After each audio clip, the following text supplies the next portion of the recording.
সুপ্রভাত সকল ছাত্রছাত্রীদেরকে। আশা করি তোমরা সবাই খুব ভালো আছো। কি ভালো আছো তো? আচ্ছা, খুব ভালো। ভালো থাকলেই ভালো থাকলেই আমরা ভালোভাবে সব কিছু আলোচনা করতে পারবো। আমি যেটা বলবো তোমাদের সেটা শুনতে ভালো লাগবে, বা তোমরাও যেটা শুনবে সেটাও যদি কিছু না বুঝতে পারো সেটা আমাকে আবার জিজ্ঞাসা করতে পারবে, তাই না? আমিও খুব ভালো আছি। আমি তোমাদের ভূগোল বিষয়ের শিক্ষক মানস স্যার। তোমাদেরকে বিগত বেশ কিছু ক্লাস ধরে আমি ভূগোল বিষয়ের বিভিন্ন অধ্যায় সম্পর্কে আলোচনা করছি, তাই তো?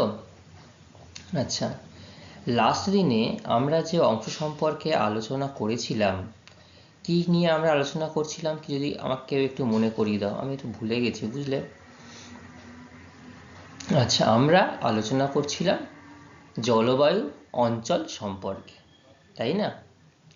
তো এই যে জলবায়ু অঞ্চল সম্পর্কে আমরা আলোচনা করছিলাম, তো এই জলবায়ু অঞ্চলকে আমরা পাঠ্যপুস্তক অনুযায়ী মূলত কটি জলবায়ু অঞ্চল নিয়ে আলোচনা করব আমরা। একটা হচ্ছে নিরক্ষীয় বৃষ্টি অরণ্য বা নিরক্ষীয় জলবায়ু অঞ্চল, তারপরে রয়েছে তোমার মৌসুমী জলবায়ু অঞ্চল, 3 নম্বর ভূমধ্যসাগরীয়, আর 4 নম্বর হচ্ছে তুন্দ্রা জলবায়ু অঞ্চল, তাই তো? তো এই 4টি জলবায়ু অঞ্চলের মধ্যে আমাদের কোন জলবায়ু অঞ্চল সম্পর্কে আমরা ইতিমধ্যে আলোচনা করে ফেলেছি? নিরক্ষীয় জলবায়ু অঞ্চল সম্পর্কে আমরা ইতিমধ্যে আলোচনা করে ফেলেছি। আচ্ছা, এই নিরক্ষীয় জলবায়ু অঞ্চল আলোচনা করবার পর আমি তোমাদেরকে নির্দিষ্ট কয়েকটি গুরুত্বপূর্ণ প্রশ্ন দিয়েছিলাম এবং বলেছিলাম এই প্রশ্নগুলো বাড়ি থেকে সবাই খুব ভালোভাবে দেখে আসবে, বুঝে আসবে, জেনে আসবে, তাই তো? কারা কারা জেনে এসেছো, কারা কারা এই প্রশ্নগুলো একটু বই থেকে পড়ে এসেছো? বাহ, খুব ভালো লাগছে দেখে, সবাই পড়ে এসেছে বা দেখে এসে জেনে এসেছে, ঠিক আছে? তো এই নিরক্ষীয় জলবায়ু অঞ্চল আমি আলোচনা করবার পর যেটুকু প্রশ্ন তোমাদের দিয়েছিলাম, বা যে প্রশ্নগুলো তোমাদেরকে আমি তৈরি হয়ে আসলাম, তার থেকে আমি কয়েকটা প্রশ্ন জিজ্ঞাসা করব, ঠিক আছে? শুরুতেই আমাকে বলো যে এই নিরক্ষীয় জলবায়ু অঞ্চলকে বা অঞ্চল অবস্থান, যে অক্ষাংশগত অবস্থান, সেটা আমাকে একটু বলো। হ্যাঁ, বলো। নিরক্ষরেখার উভয় দিকে 5 ডিগ্রি থেকে 10 ডিগ্রি অক্ষাংশের মধ্যবর্তী অঞ্চলে আমরা এই নিরক্ষীয় জলবায়ু অঞ্চল দেখতে পাই, তাই তো? আচ্ছা, বলো তো এই নিরক্ষীয় জলবায়ু অঞ্চলকে কেন নিরক্ষীয় বৃষ্টি অরণ্য বলা হচ্ছে? কারণ এই নিরক্ষীয় জলবায়ু অঞ্চলে প্রচুর পরিমাণে বৃষ্টিপাত হওয়ার জন্য এই অক্ষাংশ 0 ডিগ্রি বা 5 ডিগ্রি থেকে 10 ডিগ্রি যে অক্ষাংশ রয়েছে সারা পৃথিবীব্যাপী, সেখানে দেখা গেছে গভীর অরণ্যের সৃষ্টি হয়েছে। তো গভীর অরণ্যের সৃষ্টি হওয়ার জন্য এই অঞ্চলকে কি বলা হচ্ছে? নিরক্ষীয় বৃষ্টি অরণ্য অঞ্চল নামেও চিহ্নিত করা হয়ে থাকে, তাই তো? আচ্ছা, এই অঞ্চলে সূর্যরশ্মি কেমনভাবে পড়ে? এই অঞ্চলে সূর্যরশ্মি সারা বছর লম্বভাবে পড়ে, তাই তো? লম্বভাবে পড়বার জন্য এখানকার উষ্ণতা বেশি, কিন্তু উষ্ণতার প্রসর, অর্থাৎ দিনের সর্বোচ্চ এবং সর্বনিম্ন উষ্ণতার কিন্তু সেরকম পার্থক্য লক্ষ্য করা যায় না, তাই না? আচ্ছা, আর বলো তো এখানকার গড় বার্ষিক তাপমাত্রার পরিমাণ কত? বার্ষিক গড় তাপমাত্রার পরিমাণ 27 ডিগ্রি সেলসিয়াস, তাই তো? আচ্ছা, এই অঞ্চলে যে প্রত্যেক দিন বিকেলে বৃষ্টিপাত হয়, এই বৃষ্টিপাতকে কি বলা হয়? এটাকে বলা হয় 4 o'clock রেন, তাই তো? আচ্ছা, এইটা কোন বৃষ্টিপাতের অন্তর্গত বলতে পারবে? এটা একটা পরিচলন বৃষ্টিপাত। প্রত্যেকদিন বিকেলবেলা নিরক্ষীয় জলবায়ু অঞ্চলে বৃষ্টিপাতের কারণগুলো কে বলতে পারবে আমাকে? হ্যাঁ, আলোচনা করো, বলো। হ্যাঁ, তো বন্ধু ঠিকই বলছে। সেটা হচ্ছে কি, যে নিরক্ষীয় অঞ্চল, এই নিরক্ষীয় অঞ্চলে সূর্যরশ্মি সারা বছর লম্বভাবে কিরণ দিচ্ছে। লম্বভাবে কিরণ দেওয়ার জন্য এই অঞ্চলে কি হচ্ছে, যে জলভাগ রয়েছে সেই জলভাগের উপরিস্তর জল খুব দ্রুত গরম হয়ে যাচ্ছে। জল খুব দ্রুত গরম হয়ে যাওয়ার জন্য হালকা হয়ে যাচ্ছে উপরে যে বায়ুস্তর রয়েছে, ঠিক আছে। এবং জলও গরম হওয়ার জন্য এখানকার জল কি হচ্ছে, বাষ্পীভবন হয়ে যাচ্ছে, বাষ্পীভূত হয়ে গিয়ে উপরের দিকে উঠে যাচ্ছে। তো উপরের দিকে উঠে গিয়ে এবং বিভিন্ন প্রক্রিয়া থাকে, যেটা ঘনীভবন প্রক্রিয়া হয়, ঠান্ডা হয়ে যায় উপরের দিকে গিয়ে। ঠান্ডা হয়ে যাওয়ার জন্য জলবিন্দু কণাগুলো কি হচ্ছে, আরো বৃহৎ আকার ধারণ করছে, প্রত্যেকটা মিশে গিয়ে একে অপরের সাথে। তারপরে জলবিন্দু রূপে আমাদের পৃথিবীতে নেমে আসছে, তাই না? তো এই জন্য প্রত্যেক দিন বিকেলবেলা 4টের দিকে বৃষ্টিপাত হয় বলে এই বৃষ্টিপাতকে 4 o'clock রেন বলা হয়। এই অঞ্চলে প্রধানত কত প্রজাতির গাছ দেখতে পাওয়া যায় বলো তো? প্রায় 300 প্রজাতির গাছ দেখতে পাওয়া যায়। এবং এখানে এই 300 প্রজাতির যে গাছ দেখতে পাওয়া যায়, এই গাছগুলো কিন্তু একই অঞ্চলে, বা যে দেখা গেল সব ধরনের গাছ, রবার গাছ বলো বা রোজউড বলো, আয়রনউড বলো, ব্রাজিল নাট বলো, এই যে যদি যে গাছগুলো দেখা যায়, এগুলো কিন্তু সব মিলে মিশে রয়েছে, যে একটা বিশেষ অঞ্চলে বিশেষ প্রজাতির গাছ কিন্তু এখানে গড়ে ওঠে না। এখানকার গাছের কয়েকটি স্তর রয়েছে, বিশেষ বৈশিষ্ট্য রয়েছে। সেটা কি বলতো? ক্যানোপি বলা হয়। কোনটাকে ক্যানোপি বলা হয়? মধ্যম স্তরকে, যেখানে চাঁদোয়ার মতো একটা স্তর ধারণ করে। এই চাঁদোয়ার মতো স্তর ধারণ করার জন্য সূর্যের আলো একদম অরণ্যের বা জঙ্গলের তলদেশ পর্যন্ত পৌঁছতে পারে না। না পৌঁছানোর জন্য কি হয়, তলদেশ সংলগ্ন অঞ্চল ব্যাপকভাবে স্যাঁতসেঁতে পরিবেশ সৃষ্টি হয়, তাই তো? আচ্ছা, এই গেল আমাদের নিরক্ষীয় জলবায়ু অঞ্চল সম্পর্কে বেশ কিছু গুরুত্বপূর্ণ প্রশ্ন সম্পর্কে আলোচনা। নিরক্ষীয় জলবায়ু অঞ্চলের পরে আজকে আমরা নতুন একটা জলবায়ু অঞ্চল সম্পর্কে জানব। যে জলবায়ু অঞ্চল আলাদাভাবে তোমাদেরকে নতুন করে বলবার কিছু নেই, যেটা বলার সেটা হচ্ছে সবকিছুকে একটু পরপর স্তর অনুযায়ী গুছিয়ে তোমাদের সামনে বলা। আজকে যে জলবায়ু অঞ্চল সম্পর্কে আলোচনা করব, তোমরা তার সবটুকুই নিজেদের চোখে দেখেছো এবং উপলব্ধিও করতে পেরেছো বা দেখে যাচ্ছ। আমরা কোন জলবায়ু অঞ্চলে বসবাস করি বলতো? আমরা ক্রান্তীয় মৌসুমী জলবায়ু অঞ্চলে বসবাস করি। ঠিক বলেছো একদম। এই মৌসুমী জলবায়ু অঞ্চলের প্রধান বৈশিষ্ট্য যদি বলতে বলা হয়, কি বলবে? আর্দ্র গ্রীষ্মকাল আর শুষ্ক শীতকাল। ভেরি গুড, খুব ভালো বলেছো। কারণ দেখবে শীতকালে, এই যে শীতকাল শুরু হয়ে গেছে আমাদের নভেম্বর মাসের এখন প্রথম সপ্তাহ, দ্বিতীয় সপ্তাহ, এখন দেখবে তোমার গা হাত পায়ে কিন্তু একটু শুষ্কতা অবস্থা লক্ষ্য করা যাচ্ছে, গায়ে টান ধরছে। তো তাহলে এইটা কিন্তু শুষ্ক শীতকালের অন্যতম প্রধান বৈশিষ্ট্য এবং তার প্রমাণ তোমাদের সামনে, ঠিক আছে। আচ্ছা, গ্রীষ্মকালে কি হয়? গ্রীষ্মকাল আর্দ্র, কারণ গ্রীষ্মকালে আমাদের প্রচণ্ড ঘাম হয়, হয়তো প্রচণ্ড ঘাম হয়, গরম তীব্র দাবদাহ হয়, প্রচণ্ড ঘাম হতে দেখা যায় গ্রীষ্মকাল। বর্ষাকালে কি হয়? ব্যাপক পরিমাণ বৃষ্টিপাত হয়, তাই তো? বর্ষাকালে সব বছর কি বৃষ্টিপাতের পরিমাণ সমান হয়? সব বছর বৃষ্টিপাতের পরিমাণ সমান হয় না, কারণ মৌসুমী বায়ুর এমনই একটি বায়ু, এর অনিশ্চয়তা লক্ষ্য করা যায়।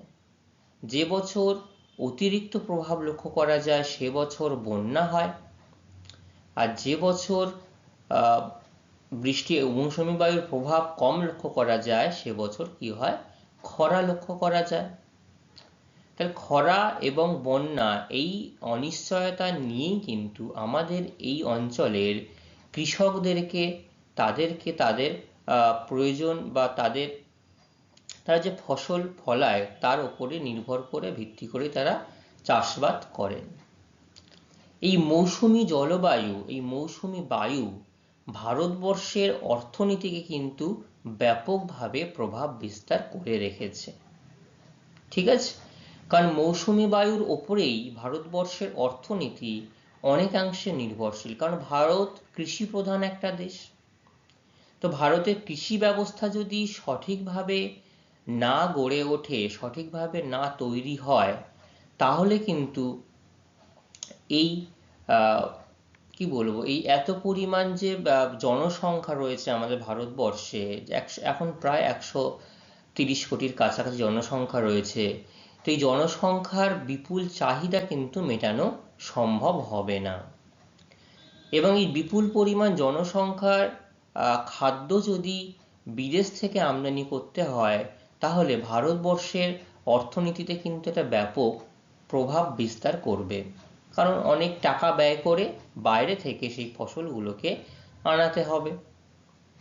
ঠিক আছে, তো সেই জন্য এই মৌসুমী বায়ু শুধু ভারতবর্ষের জলবায়ু নয়, আমরা যারা এই ভারতবর্ষ সংলগ্ন অঞ্চল, ভারতবর্ষের পার্শ্ববর্তী প্রতিবেশী যে বিভিন্ন দেশ, অর্থাৎ যেটাকে আমরা এক কথায় ভারতীয় উপমহাদেশ বলি, সব দেশের উপরে কিন্তু এই মৌসুমী বায়ুর প্রভাব ব্যাপক নির্ভরশীল। ঠিক আছে, তো চলো আজকে আমরা এই মৌসুমী বায়ু সম্পর্কে বা মৌসুমী জলবায়ু অঞ্চল সম্পর্কে বিস্তারিত একটু আলোচনা করি। আমি শুরুতেই বলছি, তোমরা এর অনেকটাই জানো, তাও আমি আজকে তোমাদেরকে একটু ভালোভাবে গুছিয়ে তোমাদের সামনে বলবো। ঠিক আছে,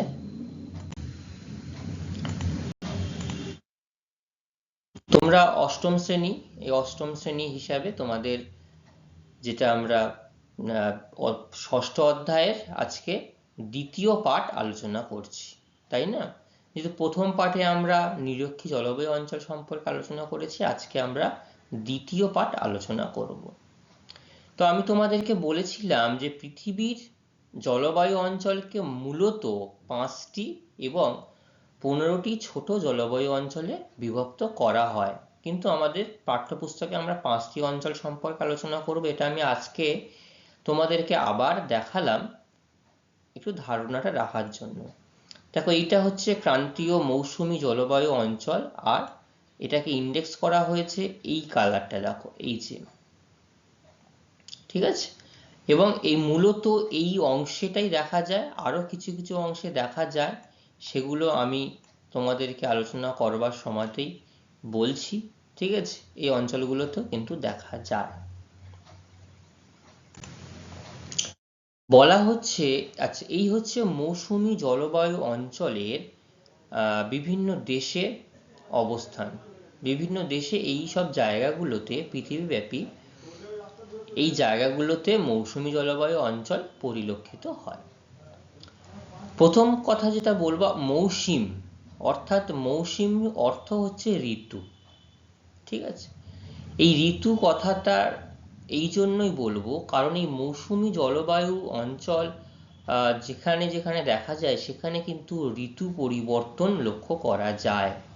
ঠিক আছে, এবং নির্দিষ্ট সময় ভেদে, নির্দিষ্ট সময় অনুযায়ী এই ঋতু পরিবর্তন হতে দেখা যায়। আমরা এখন কোন ঋতুতে বসবাস, মানে কোন ঋতু আছি, সময় রয়েছি, এখন আমরা নভেম্বর মাস পড়ে গেছে, মানে আমরা এটাকে শীতকাল বলতে পারবো। শীতকালের পরে আসবে আমাদের কি বলতো, গ্রীষ্মকাল, তারপরে বর্ষাকাল, তাই তো, তারপরে আসবে শরৎকাল। তো এরকম ভাবে আমরা ঋতু পরিবর্তন দেখতে পাই। আর নিরক্ষীয় জলবায়ু অঞ্চলে, এই জলবায়ু অঞ্চলে কি কোনো ঋতু পরিবর্তন বা ঋতু দেখা যায়? ছিল না, সেখানে সারা বছর একটা ঋতুই বা একটা জলবায়ু অবস্থায়, একটা আবহাওয়ার অবস্থা কিন্তু আমরা লক্ষ্য করতে পারি। অবস্থান কি রয়েছে?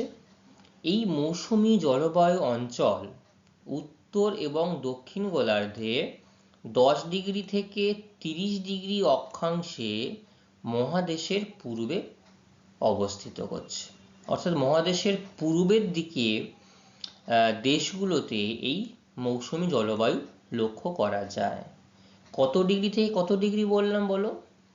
10 ডিগ্রি থেকে 30 ডিগ্রি অক্ষাংশের মধ্যবর্তী অঞ্চলে, এবং এইটাকে মাথায় রাখবে, মহাদেশের পূর্বের দিকে কিন্তু এই জলবায়ু লক্ষ্য করা যায়। এই জলবায়ু মূলত কোন কোন অঞ্চলে লক্ষ্য করতে পারছি? দেখো এখানকার দেশগুলো দেখলে বুঝতে পারবে। এশিয়ার ভারত, তারপরেই দেখো Bangladesh, Pakistan, Sri Lanka, Myanmar, Thailand, Vietnam, অর্থাৎ এই যে সম্পূর্ণ এই যে অঞ্চল, এগুলো কিন্তু সব এই দেশগুলোই রয়েছে। তাইওয়ান, কাম্পুচিয়া এবং দক্ষিণ চীন। ঠিক আছে, এই চায়নার দক্ষিণ অঞ্চলগুলো। ফিলিপাইন দ্বীপপুঞ্জের কিছু অংশ মৌসুমী জলবায়ু লক্ষ্য করা যায়। পূর্ব আফ্রিকার সোমালি, এই যে পূর্ব আফ্রিকার সোমালি এবং মাদাগাস্কার, দেখো পূর্ব দিকে কিন্তু দেখা যায়। এবং উত্তর অস্ট্রেলিয়ার কুইন্সল্যান্ড, দেখো এই যে অস্ট্রেলিয়ার কুইন্সল্যান্ড, এখানেও কিন্তু এই মৌসুমী জলবায়ু অঞ্চল লক্ষ্য করা যায়। ঠিক আছে, এই নির্দিষ্ট অঞ্চলগুলোতে এই মৌসুমী জলবায়ু, অর্থাৎ আমাদের ভারতবর্ষে বা ভারতীয় উপমহাদেশে যেমন ধরনের জলবায়ু আমরা লক্ষ্য করতে পারি, সেই জলবায়ু কিন্তু এই অঞ্চলগুলোতেও লক্ষ্য করা যায়। তোমাদেরকে প্রশ্ন জিজ্ঞাসা করা হবে যে কোন কোন দেশে মৌসুমী জলবায়ু লক্ষ্য করা যায়, বা যদি এমসিকিউ টাইপের প্রশ্ন আসে সেখানেও কিন্তু বলা হতে পারে যে অস্ট্রেলিয়ার কুইন্সল্যান্ডে কি জলবায়ু, অর্থাৎ নিরক্ষীয় জলবায়ু, মৌসুমী জলবায়ু, ভূমধ্যসাগরীয়, তুন্দ্রা, এরকম ভাবে কিন্তু প্রশ্ন আসতে পারে। ঠিক আছে, এর পরবর্তী অংশে যেটা আমরা দেখব, এই মৌসুমী জলবায়ুর প্রধান প্রধান বৈশিষ্ট্যগুলো কি। ঠিক আছে, তো এই মৌসুমী জলবায়ুর কি বলছে যে শীত ও গ্রীষ্মে বিপরীতমুখী বায়ু প্রবাহ।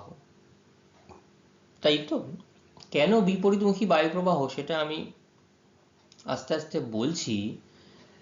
তোমরাই দেখো গ্রীষ্মকাল যখন থাকে তখন গ্রীষ্মের প্রচন্ড দাবদাহে আমাদের কেমন অবস্থা হয়। প্রচন্ড গরমে আমাদের নাভিশ্বাস উঠে যায়, একদম পুরো সবসময় ঘাম হচ্ছে, শুধু মনে করি যে কখন বৃষ্টিপাত হবে বা কখন বিকেলে করে কালবৈশাখী হবে, যে একটু বৃষ্টি হলে বা ঠান্ডা বাতাস বইলে আমরা একটু মন প্রাণকে জোড়াতে পারি, এরকম মনে করি তো আমরা। আবার যখন শীতকাল আসে, যদি অতিরিক্ত শীত পড়ে, তখন মনে হয় বাবা কবে এই শীতটা চলে যাবে। বর্ষাকাল আসলে, প্রচন্ড পরিমাণে বর্ষা হলে, তখন মনে হয় এত দিন ধরে টানা বৃষ্টি চলছে, বাইরে বেরোলেই রাস্তায় জল, প্যাচপ্যাচে কাদা, আর ভালো লাগছে না, এরকম মনে হয় আমাদের। তাহলে এই যে, এবং শুধু যে উষ্ণ আর্দ্র গ্রীষ্মকাল বা শুষ্ক শীতকাল, এটা তো রয়েছে মৌসুমী জলবায়ুর প্রধান বৈশিষ্ট্য, কিন্তু এই জলবায়ু অঞ্চলে আমরা প্রধান 4টি ঋতু লক্ষ্য করতে পারি।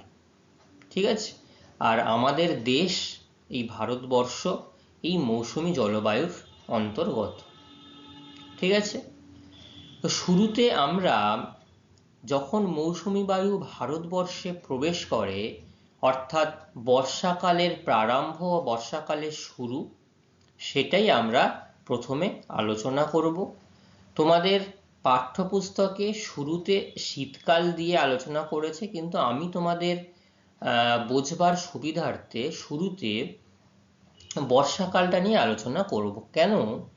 কারণ দেখবে এই জুন এবং সেপ্টেম্বর মাস, অর্থাৎ গ্রীষ্মকাল ঠিক চলে যাওয়ার পরেই, তোমাদের গ্রীষ্মের ছুটি কখন থাকে বলো? যখন প্রচন্ড গ্রীষ্মের দাবদাহ থাকে, যে এত গরমে ক্লাসে বসে থাকা যায় না, কষ্ট হয়, গ্রীষ্মের ছুটি থাকে। এপ্রিল মে মাস গ্রীষ্মের ছুটি থাকে। জুন থেকে সেপ্টেম্বর মাস যদি আমরা ক্যালেন্ডার অনুযায়ী আলোচনা করি, জুন থেকে সেপ্টেম্বর মাস এই সময়টা হচ্ছে বর্ষাকাল, এবং এই সময় ভারতবর্ষে মৌসুমী বায়ু প্রবেশ করে। মৌসুমী বায়ু কোন দিক থেকে প্রবেশ করে? আমরা জেনে গেছি এইটুকু যে দিক থেকে বায়ু প্রবাহিত হয় সেই দিকের নামকরণ করেই কিন্তু, বা সেই দিক অনুসরণ করেই কিন্তু বায়ুর নামকরণ আমরা করি। ঠিক আছে, দেখো এই যে মৌসুমী বায়ু এই জুন মাসের দিকে, ভারতবর্ষের দক্ষিণ দিকে এইটা, পশ্চিম দিকে এটা, তাই তো, দক্ষিণ পশ্চিম। তো এই দক্ষিণ পশ্চিম মৌসুমী বায়ু, এই যে দক্ষিণ পশ্চিম মৌসুমী বায়ু ভারত উপমহাদেশ প্রবেশ করার সঙ্গে সঙ্গেই আকস্মিক ও প্রচণ্ড বৃষ্টিপাত শুরু হয়। তাহলে এই যে মৌসুমী ভারতবর্ষে প্রবেশ করে গেল, অর্থাৎ দক্ষিণ এবং পশ্চিমী মৌসুমী বায়ুর প্রভাবেই যখন এই ভারত মহাসাগর এবং বঙ্গোপসাগর থেকে প্রচুর পরিমাণ জলীয় বাষ্প নিয়ে আসে, নিয়ে কিন্তু এই অঞ্চলে বৃষ্টিপাত ঘটায়। এবং দেখো এই যে বায়ুটা কেমনভাবে এঁকে বেঁকে প্রবাহিত হয়, এবং এই বায়ুটা যখন গিয়ে মৌসিনরাম আছে, মৌসিনরামে গিয়ে যখন এখানটায় আঘাত করে, তখন তাহলে পাহাড়ি অঞ্চলে আঘাত করছে, অর্থাৎ বায়ু প্রবাহের পথে ধাক্কা খাচ্ছে। ধাক্কা খাওয়ার জন্য কি হচ্ছে, একদিকে বৃষ্টির ছায়া অঞ্চল আর একদিকে প্রচুর পরিমাণে বৃষ্টিপাত হচ্ছে। এই মৌসিনরামে সেই জন্য বছরে প্রায় গড়ে 1200 সেন্টিমিটার বৃষ্টিপাত হয়, যেটা বিশ্বের মধ্যে সর্বাধিক বৃষ্টিপাত যুক্ত একটি অঞ্চল, তাই না? আচ্ছা, এই যে যখনই জুন মাসে ভারতবর্ষে মৌসুমী বায়ু প্রবেশ করলো এবং প্রচুর পরিমাণে বৃষ্টিপাত হওয়া শুরু হয়, এই সময়টাকে বলা হয় মৌসুমী বায়ুর বিস্ফোরণ। তাহলে মৌসুমী বায়ুর বিস্ফোরণ কাকে বলে বুঝতে পেরেছো তোমরা? হ্যাঁ, জুন মাসে যখন আরব সাগর এবং বঙ্গোপসাগর থেকে দক্ষিণ পশ্চিম মৌসুমী বায়ু ভারতীয় উপমহাদেশে প্রবেশ করছে, এবং প্রবেশ করার সঙ্গে সঙ্গেই ব্যাপক পরিমাণে বৃষ্টিপাত শুরু হচ্ছে, এই অবস্থাকেই মৌসুমী বায়ুর বিস্ফোরণ বলা হচ্ছে। এই সময় বাতাসে সর্বাধিক জলীয় বাষ্প থাকে। বার্ষিক বৃষ্টিপাতের পরিমাণ 200 থেকে 300 সেন্টিমিটার হতে দেখা যায়। ঠিক আছে, তাহলে এই সময় বাতাসে কি হয়, বাতাসে প্রচুর পরিমাণে জলীয় বাষ্প থাকে, তার জন্য বৃষ্টিপাতের পরিমাণ থাকে 200 থেকে 300 সেন্টিমিটার। দেখো পরের একটা ছবিতেও আমি আবার তোমাদের দেখিয়েছি, এই হচ্ছে দক্ষিণ পশ্চিম মৌসুমী বায়ু আরব সাগর এবং বঙ্গোপসাগর থেকে প্রচুর পরিমাণ জলীয় বাষ্প সংগ্রহ করে কিন্তু ভারতীয় উপমহাদেশ অঞ্চলে প্রবেশ করে। ঠিক আছে, পাশাপাশি এই ছবিটাও আমি দেখিয়েছি শীতকালে কি করছে, মৌসুমী বায়ু যখন ভারতবর্ষ থেকে ফেরত চলে যায়, তখন এই উত্তর দিক থেকে, অর্থাৎ উত্তর, এটা উত্তর পূর্ব আয়ন বায়ু রূপে ফিরে আসে, উত্তর পূর্ব বায়ু রূপে। আচ্ছা, এটা আমরা পরে বলছি। মৌসুমী বায়ু বৃষ্টি খুবই অনিশ্চিত, কি হয়, যার ফলে খরা হয়। দেখো এই যে খরা হয়েছে, খরা হলে কি হয়, বৃষ্টিপাতের যতটুকু বৃষ্টিপাত হওয়া উচিত স্বাভাবিক পরিমাণ যদি সেটুকু না হয়, তাহলে কিন্তু এই খরা লক্ষ্য করা যায়। আর অতিরিক্ত বৃষ্টিপাত হলে কি হবে, বন্যা। দেখবে এই যে বছর, আমরা যে বছরে এখন রয়েছি 2024 সাল, এই 2024 সালে কিন্তু প্রচুর জায়গায়, প্রচুর রাজ্যে কিন্তু মৌসুমী বায়ুর অতি সক্রিয়তার জন্য কিন্তু বন্যা সৃষ্টি হয়েছে। ঠিক আছে, আচ্ছা, এই জুন থেকে সেপ্টেম্বর মাস তাহলে কি গেল, বর্ষাকাল। শরৎকাল আমাদের এখানে কখন আমরা বুঝতে পারি, ঠিক দুর্গাপুজোর সময়টা, তাই না? দুর্গাপুজো আসলেই আমরা শরৎকালের আমেজ উপভোগ করি। তো কি হয়, মৌসুমী বায়ু প্রত্যাবর্তনের সাথে সাথে আবহাওয়া ধীরে ধীরে শীতকাল অবস্থার দিকে পরিবর্তিত হয়। অর্থাৎ যে মৌসুমী বায়ু ভারতবর্ষে প্রবেশ করেছিল, তার এবার কি হয়েছে, সারা ভারতবর্ষ ভ্রমণ হয়ে গেছে, তার আর ঘোরার জায়গা নেই, সে আবার কি করছে, ভারতবর্ষ থেকে ফিরে যাবে, প্রত্যাগমন করবে, সব লাগেজপত্র নিয়ে সে চলে যাবে। যখনই চলে যাবে, এই দেখো এই যে অংশটা যখনই চলে যাবে, এই সময় কিন্তু আবার বেশ কিছু অংশে, অর্থাৎ শরৎকাল, এবং যেহেতু উত্তর দিক থেকে আসে এবং তার ফলে শুষ্ক অবস্থা বিরাজ করে এবং আবহাওয়ার পরিবর্তন হয়ে যাচ্ছে, হয়ে গিয়ে কি হচ্ছে, শীতকালের দিকে পরিণত হচ্ছে। শুষ্ক অবস্থা শুরু হচ্ছে এবং শীতকালে শুরু হচ্ছে, পুরোপুরি শীতকাল কিন্তু শুরু হয়নি এখন, ওই জন্য দুটো মাস বলা হয়েছে, সেপ্টেম্বর এবং অক্টোবর। ঠিক আছে, এবং এই সময় বঙ্গোপসাগরে গভীর নিম্নচাপ তৈরি হলে বজ্রবিদ্যুৎ সহ ঝড় ও বৃষ্টি হয়। দেখবে এই সময়টায় বিভিন্ন সময় বিভিন্ন গভীর নিম্নচাপ সৃষ্টি হয়। রিসেন্টলি যে একটা নিম্নচাপ সম্পর্কে আমরা আতঙ্কিত হয়ে পড়েছিলাম, তার নাম কি বলতো, ডানা বা ডেনা। তার প্রভাবে কিন্তু প্রচুর পরিমাণে বৃষ্টিপাত হচ্ছে, হয়তো ঘূর্ণিঝড় হয়নি বলে ক্ষয়ক্ষতির পরিমাণটা কম বা মানুষ ক্ষতি হয়নি, কিন্তু প্রচুর পরিমাণে কিন্তু বৃষ্টিপাত হয়েছে। তাহলে বর্ষাকাল হয়ে গেল, শরৎকাল হয়ে গেল, তাহলে চারটি ঋতুর মধ্যে দুটি ঋতু সম্পর্কে আমরা আলোচনা করলাম। এবার আমরা আলোচনা করব 3 নম্বর ঋতু আর 4 নম্বর ঋতু সম্পর্কে। তাহলে মৌসুমী যখন ভারতবর্ষ থেকে প্রত্যাবর্তন কাল, অর্থাৎ যখন ফিরে যাচ্ছে, তখন কি করছে, শীতকালের অবস্থাকে সে ফেরত নিয়ে আসছে, তাই তো, শীতকালের অবস্থা নিয়ে আসছে। তো কি হয়েছে, যা তাপমাত্রা বর্ষাকালে শরৎকালে ছিল, তার থেকে তাপমাত্রা কমে যাচ্ছে, মূলত 25°C বা তার নিচে তাপমাত্রা নেমে যায়। এই উত্তর পূর্ব আয়ন বায়ু দক্ষিণ ও দক্ষিণ পূর্ব এশিয়ায় উত্তর পূর্ব মৌসুমী বায়ু রূপে প্রবাহিত হয়, যেটা আমি বলছিলাম যে উত্তর পূর্ব আয়ন বায়ু রূপে চলে আসে। তো উত্তর পূর্ব আয়ন বায়ুটা এশিয়াতে, দক্ষিণ এশিয়াতে উত্তর পূর্ব মৌসুমী বায়ু রূপে প্রবাহিত হয়। যেটা বললাম যে সারা ভারতবর্ষ ঘোরা হয়ে গেল, এবং সারা যখন প্রবাহিত হচ্ছে, এর প্রভাবে সারা ভারতবর্ষে বৃষ্টি না হলেও করমণ্ডল উপকূল, অর্থাৎ এই যে তামিলনাড়ু সংলগ্ন ভারতবর্ষের দক্ষিণ দিকে এবং আন্দামান নিকোবর দ্বীপপুঞ্জ এবং শ্রীলঙ্কায় কিন্তু বৃষ্টি হয়। এছাড়াও এই শীতকালে মৌসুমী ঝঞ্ঝার জন্য উত্তর পশ্চিম ভারত এবং পাকিস্তানের কিছু অংশে তুষারপাত হয়, কারণ ভারতবর্ষের উত্তর অংশ, তার পূর্ব অংশ অর্থাৎ হিমালয় পার্বত্য অঞ্চল, এই অঞ্চলগুলোতে যেখানে তাপমাত্রা অনেকটাই কমে যায়, সেখানে কিন্তু তুষারপাত হতে দেখা যায়।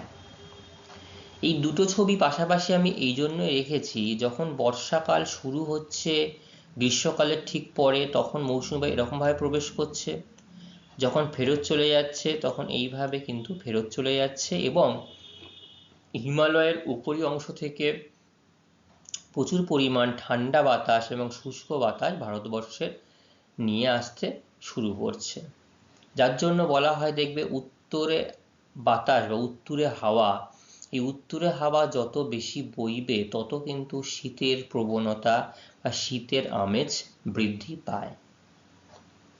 ঠিক আছে, এরপরে লাস্ট যে ঋতু রয়েছে, দেখো নভেম্বর জানুয়ারি অবধি আমরা শীতকাল সম্পর্কে আলোচনা করলাম, এরপর জানুয়ারি প্রায় ফেব্রুয়ারি মাস অবধি, প্রায় সরস্বতী পুজো অবধি কিন্তু আমরা এই ঋতুকে উপভোগ করতে পারি। এরপরে হচ্ছে মার্চ থেকে মে মাস, যেটা গ্রীষ্মকালীন গড় তাপমাত্রা 30°C, কিন্তু এখন সেটা মনে হয় আর থাকে না, অনেকটাই বেশি বেড়ে গেছে। তাপমাত্রা কখনো কখনো 38°C বেশি হয়, অতিরিক্ত তাপমাত্রা, এবং অত্যাধিক উষ্ণতার কারণে স্থলভাগের ওপর কি হচ্ছে, নিম্নচাপ তৈরি হচ্ছে, এবং মার্চ এপ্রিল মাসে বাংলাদেশ, অসম, মায়ানমারে কিছুটা বৃষ্টিপাত হয় এই সময় মার্চ এপ্রিল মাসে। এবং এই গ্রীষ্মকালের সময়টা বিকেলবেলা কিন্তু একটা কালবৈশাখী হওয়া, যেটা বৈশাখ মাস, যেটা কালবৈশাখী হওয়ার একটা প্রবণতা থাকে। এই কালবৈশাখী হলে, ঝড় হলে কি হয়, আম কুড়োতে যাই আমরা, তাই না? তো এইসব জিনিসগুলো কিন্তু এই গ্রীষ্মকালে হয়। তাহলে চারটি ঋতু সম্পর্কে তোমাদের যে আলোচনা করলাম, কারোর কি কোথাও বুঝতে অসুবিধা হচ্ছে বা হয়েছে? বুঝতে অসুবিধা হয়নি, ঠিক আছে? তাহলে কি কি ঋতু আমরা জানলাম বলো? বর্ষাকাল, তাই তো? বর্ষাকাল কোন কোন মাস জুড়ে হচ্ছে? জুন আর সেপ্টেম্বর। শরৎকাল সেপ্টেম্বর অক্টোবর, একদম সেপ্টেম্বর অক্টোবর শরৎকাল হচ্ছে। তারপরেই হচ্ছে শীতকাল, নভেম্বর থেকে ডিসেম্বর জানুয়ারি বলা হচ্ছে। আর প্রাক মৌসুমী গ্রীষ্মকাল, অর্থাৎ এটাকে প্রাক মৌসুমী কেন বলা হলো? কারণ মৌসুমী বায়ু এখনো ভারতবর্ষে প্রবেশ করেনি, অর্থাৎ বর্ষার ঠিক পূর্বের অবস্থা গ্রীষ্মকাল। গ্রীষ্মের প্রচণ্ড দাবদাহ থেকে বাঁচার জন্য আমরা কি করি বা কি ভাবি, কি করি না কি ভাবি যে কখন বৃষ্টিকালটা আসবে, বর্ষাকালটা আসবে, চারিদিকে প্রচণ্ড পরিমাণে দাবদাহে সব শুকিয়ে গেছে, সেটা যেন জল পেয়ে আবার নতুন করে প্রাণ ফিরে পায়, তাই না? তাহলে 4টে ঋতু সম্পর্কে তোমরা সবাই বুঝতে পেরেছো? আচ্ছা, এরপরে এই মৌসুমী জলবায়ুতে কি কি ধরনের স্বাভাবিক উদ্ভিদ অর্থাৎ জীববৈচিত্র্য কি কি ধরনের দেখা যায়? তো দেখবে, যখন নিরক্ষীয় জলবায়ু অঞ্চল সম্পর্কে আমরা আলোচনা করেছিলাম, অতিরিক্ত বৃষ্টিপাত এবং তার জন্য গভীর অরণ্য হওয়ার জন্য আমরা কিন্তু এই নিরক্ষীয় বৃষ্টি জলবায়ু অঞ্চলকে নিরক্ষীয় কি বলেছিলাম? নিরক্ষীয় চিরসবুজ অরণ্য বা নিরক্ষীয় বৃষ্টি অরণ্য বলে আমরা চিহ্নিত করেছিলাম, তাই না? তো এই স্বাভাবিক উদ্ভিদ এটাও কিন্তু বৃষ্টিপাতের উপরে নির্ভরশীল, যেখানে যেমন বৃষ্টিপাত হয় এই মৌসুমী জলবায়ুতে, সেখানে সেই ধরনের স্বাভাবিক উদ্ভিদ লক্ষ্য করা যায়। নিরক্ষীয় জলবায়ুর মতো কিছু কিছু অঞ্চলে গভীর চিরসবুজ অরণ্য দেখা যায়, কিন্তু প্রধানত এই মৌসুমী জলবায়ুতে পর্ণমোচী উদ্ভিদ লক্ষ্য করা যায়। যেটা কি পর্ণমোচী, অর্থাৎ পাতা ঝরিয়ে ফেলছে, যে শীতকালে কি করে? পাতা ঝরিয়ে ফেলে। এইটা হচ্ছে এই অঞ্চলের উদ্ভিদের অন্যতম একটা বৈশিষ্ট্য, এবং বৃষ্টিপাতের তারতম্য অনুসারে বনভূমির প্রকৃতিও পরিবর্তন হয়। যেসব অঞ্চল বৃষ্টিপাত খুব বেশি, অর্থাৎ 200 সেন্টিমিটারের বেশি বৃষ্টিপাত হয়, সেখানে শুষ্ক ঋতুতেও কি হয়? মাটি ভিজে থাকে। তাহলে বৃষ্টিপাত যেহেতু অনেকটা হয়ে গেছে, তো মাটি দীর্ঘ সময় ধরে ভিজে থাকার জন্য সেই সব অঞ্চলে অর্থাৎ কি কি গাছ হয়? মেহগনি, শিশু, গর্জন, এই চিরসবুজ বনভূমি সৃষ্টি হয়। এবার বৃষ্টিপাত যেখানে কম হয়, তাহলে স্বাভাবিক উদ্ভিদকে বর্ণনা করবার জন্য বৃষ্টিপাতকে 3টি ভাগে ভাগ করে নেওয়া হয়েছে। একটা অতিরিক্ত বৃষ্টিপাত, মাঝারি বৃষ্টিপাত যেখানে পরিমাণ 100 থেকে 200 সেন্টিমিটার, সেখানে কি হচ্ছে? শাল, সেগুন, শিমুল, পলাশ, শিরীষ, মহুয়া, আম, জাম, কাঁঠাল, এই ধরনের মিশ্র বনভূমি লক্ষ্য করা যায়, অর্থাৎ আমাদের এই পার্শ্ববর্তী অঞ্চলগুলোতে। শুষ্ক অঞ্চল, যেটা মরুভূমি অঞ্চল বলতে পারি, যেখানে বার্ষিক বৃষ্টিপাত 50 বা 100 সেন্টিমিটার বা তারও কম, সেখানে ফণিমনসা, দেখো এই যে ফণিমনসা, বাবলা, ক্যাকটাস জাতীয় কাঁটা গাছের ঝোপঝাড় কিন্তু আমরা দেখতে পাই, ঠিক আছে? আর উপকূল অঞ্চলে, যেটা নদী উপকূল অঞ্চল বা সমুদ্র উপকূল অঞ্চলে কি ধরনের গাছ দেখতে পাওয়া যায়? জোয়ার ভাটার সময় জোয়ার ভাটা অঞ্চলে ম্যানগ্রোভ অরণ্য কিন্তু দেখতে পাওয়া যায়, তাই তো? এটা মিশ্র প্রজাতির গাছ দেখতে পাচ্ছি আমরা, সব ধরনের গাছ। এটা মরুভূমি অঞ্চলে, যে শুষ্ক অঞ্চল যেখানে বৃষ্টিপাতের পরিমাণ খুব কম, সেখানে এই ধরনের গাছ দেখা যায়। আর এটা ম্যানগ্রোভ অরণ্য। বন্য প্রাণী কি কি দেখতে পাওয়া যায়? হাতি, গন্ডার, চিতা, হরিণ, নেকড়ে, ভালুক, বানর, শিয়াল, হায়না, সাপ, এছাড়াও রয়্যাল বেঙ্গল টাইগার, যেটা সুন্দরবন অঞ্চলে। গুজরাটের গির অরণ্যে দেখা যায় সিংহ, ঠিক আছে? এবং উপকূলে নদীর মোহনায় প্রচুর পরিমাণে কুমির, নদী এবং জলাশয়ে কিন্তু মাছ দেখতে পাওয়া যায়। যদি তোমাদের মৌসুমী জলবায়ু অঞ্চলের জীববৈচিত্র্য সম্পর্কে আলোচনা করতে বলে, তাহলে স্বাভাবিক উদ্ভিদ এবং বন্যপ্রাণ সম্পর্কে তোমাদের নির্দিষ্টভাবে আলোচনা করতে হবে, ঠিক আছে?